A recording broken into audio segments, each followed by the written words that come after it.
പാലത്തായി കേസിൽ സത്യം പറഞ്ഞ CPM നേതാവ് പ്രതി ഹിന്ദു ആയതുകൊണ്ടാണ് മുസ്ലിം ലീഗും SDPIയും പ്രശ്നത്തിൽ ഇടപെട്ടതെന്ന് CPM കണ്ണൂർ ജില്ലാ സെക്രട്ടേറിയറ്റ് അംഗം P. ഹരീന്ദ്രൻ.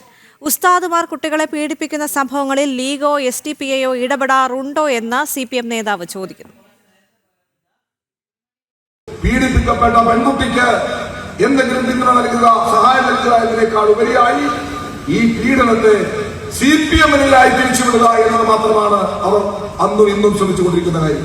ഞാൻ ചോദിക്കുന്നു, ഈ പീഡിപ്പിക്കപ്പെട്ട പെൺകുട്ടികളോടുള്ള സഹതാപമായിരുന്നുവെങ്കിൽ, അതിനുള്ള പിന്തുണയായിരുന്നുവെങ്കിൽ, ഈ കേരളത്തിൽ ഉസ്താദുമാരെ പീഡിപ്പിച്ച എത്ര പെൺകുട്ടികളുടെ വാർത്ത, ആൺകുട്ടികളുടെ വാർത്ത നമ്മൾ കണ്ടിട്ടുണ്ട്?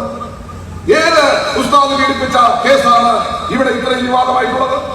ആ കേസിന് എന്ത് സംഭവിച്ചുവെന്ന് ഈ നാടാരെങ്കിലും മനസ്സിലാക്കിയിട്ടുണ്ടോ? ചർച്ച ചെയ്തിട്ടുണ്ടോ? നിങ്ങളുടെ പ്രശ്നം പീഡിപ്പിക്കപ്പെട്ടു എന്നുള്ളതല്ല, പീഡിപ്പിച്ചത് ഹിന്ദുവാണ്, പീഡിപ്പിക്കപ്പെട്ടത് മുസ്ലിം പെൺകുട്ടിയാണ്. ആ ഒരൊറ്റ ചിന്ത മാത്രമാണ് SDPക്കാരുടെ ചിന്ത.